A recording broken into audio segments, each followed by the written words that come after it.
Hi, my friends. I'm Beth English, and I'm here today with my friend Sergio Gomez. Hi, Sergio. Hi, Beth. Good to see you. Like every Wednesday. Happy last Wednesday of the year. I know today's topic is how to have more fun in 2021. How does that sound? I'm sure it's going to be possible after 2020. Anything that we do, hopefully, is more fun than what we experienced this year. Well, the reason I was thinking about it is because a lot of us have been through so much, right? We have been experiencing a lot of different feelings and emotions at different levels of intensities, and maybe we're going to carry that with us in 2021, right?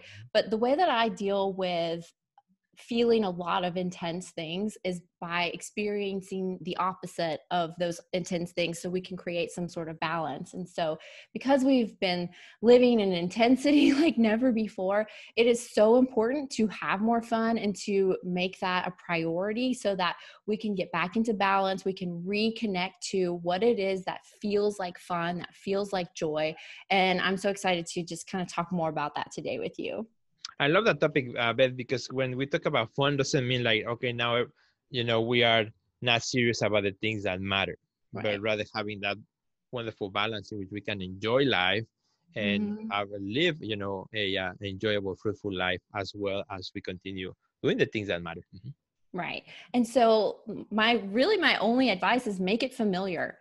Mm. Make the fun familiar in your environment, in your experiences, because everything that we do matters. Every experience we have, everything that we feel and think, it's impacting us moment by moment by moment. And so how do we incorporate more fun and more joy and more just overall delight into our everyday life, into all of our routines? And that's kind of what I feel like my specialty is simplifying the process of accessing joy and Mm. being able to feel it and experience it without overcomplicating it. I'm not saying spend all this money and go on a vacation or do Mhm. something extremely radical.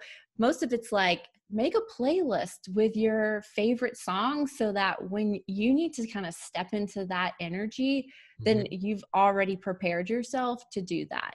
And you could dance in your car, you could sing in the shower. I mean, there's just so many things that we can do to create this the light and this energy and this lightness in the way that we walk through the world every day. Mhm. I just want people to focus on that because I think that's such an important piece that we may be missing when we just think about maybe the bad things, or it's Mhm. just all about what you focus on. So make it familiar. What do you think about that? I love that, and I think Beth, you are really good at that. That's something that you not only talk about, but you live it.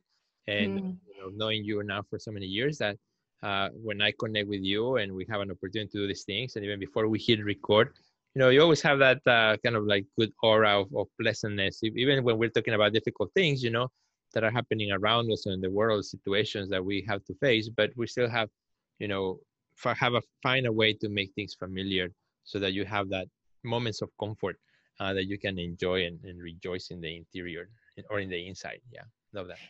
I wanted to tell you something today. I got a hula hoop.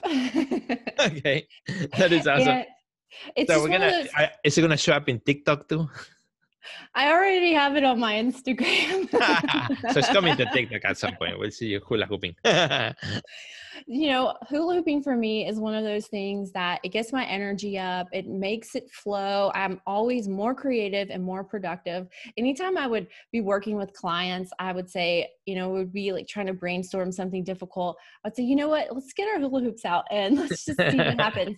And we would come up with the best ideas and we would just feel so much more light. And I think what that does is it just slows down your brain. Like we stop thinking so hard about trying to figure it all out and we Yeah. start to feel our way through it. And then when we do that, things just kind of come together naturally and just unfold in a way where it couldn't be forced. It had to just be able to flow. And so Yeah. hula hooping for me is like one of those things that I love to do. So do you have any sort of thing at home that you kind of like transition to kind of get your energy up?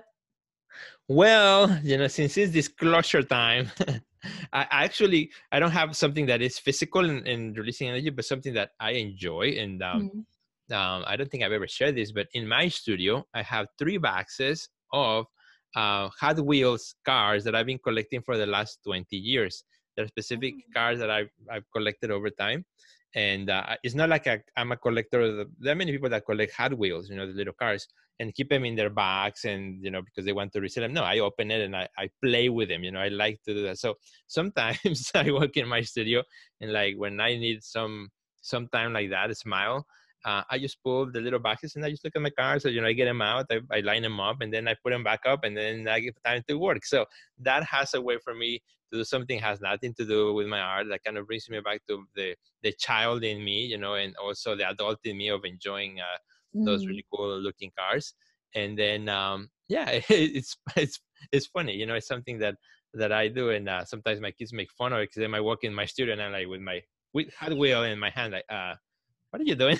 I love that, because being playful, I feel like is something that we maybe are less in touch with as adults. And it's something as children that makes us all believe that we're artists, that we're all creative. And being playful is such a great energy that I think, we have to kind of take a step back and just have fun with it and not worry so much about, well, what does it matter if you're playing with your Hot Wheels and your exactly. Because I know I cannot afford the real ones. So like, well, at least the Hot Wheels will do.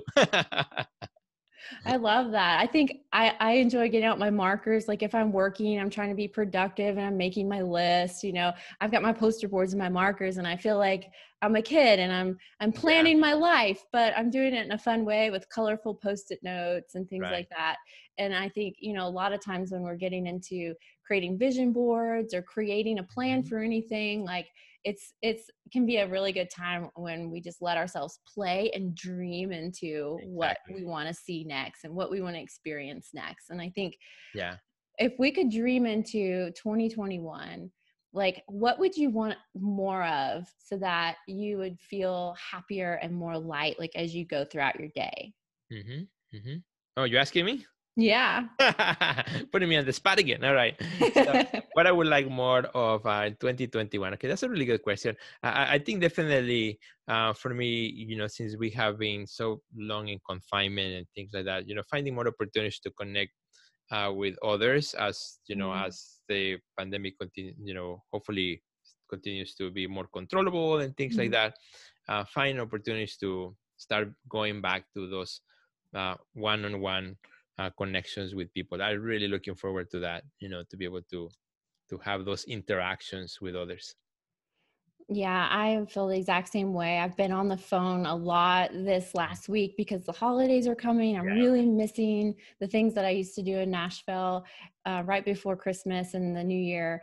And so I've just been on the phone. I've been using Marco Polo. I've been, making videos and sharing them and just trying to connect in all the ways that I can think of. And it usually makes me feel a lot better. And then my friends are always like, okay, now you go do something for yourself. And so I think it's important that we take this time too to ask ourselves, what is it that we need more of?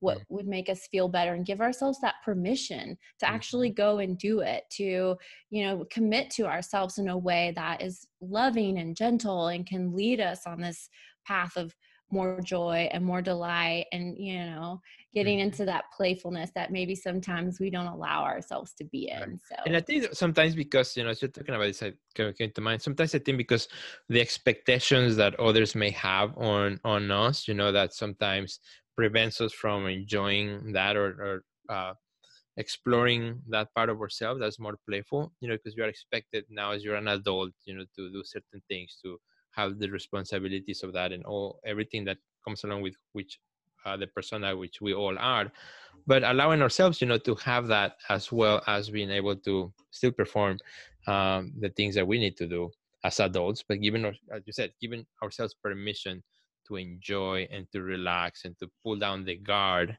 right, of judgment from others. And even if it's in, in your own place, right? It's not something you have to announce, but just enjoying it. I think that's what's important. Well, the reason I wanted to talk about this today is because I'm all about, feeling more joy and experience it, and helping the people that I work with experience it as well. And I'm launching a new program in January called Wild Intuitive Joy. And it's just a way to connect.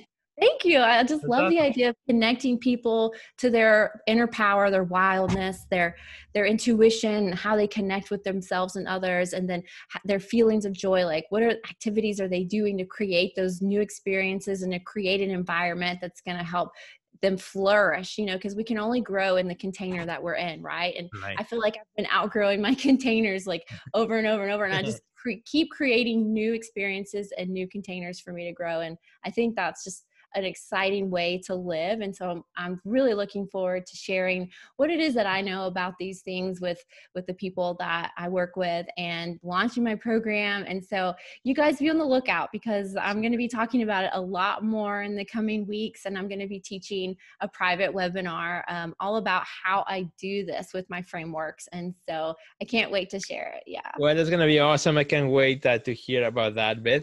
Super, super excited. And I love the title already, you know. Thank you. It's so good. It's just kind of how like I feel like I'm at my best is when I'm feeling my most wild, my most intuitive, and my most joyful. So super awesome. Well, sir, I love this conversation today, and learning something new about you. I didn't know that you played with Hot Wheels, and you could give us some gift ideas. Like we can send you some new little Hot Wheels in the mail. There we go. Sergio, where can our friends learn more about you and watch you online so they can just take in all the goodness that you give? Hotwheels.com. No, you can find me at Sergio Gomez Art on social media and SergioGomezOnline.com on my website. Great. And you guys can follow me at Beth English on Facebook and Instagram and TikTok. And my website's at bethenglish.com. So I hope you all have a really happy new year, and that you just step into 2021 with a feeling that things are just going to keep getting better and better. Absolutely. Goodbye, everybody. Thanks, Beth. Bye.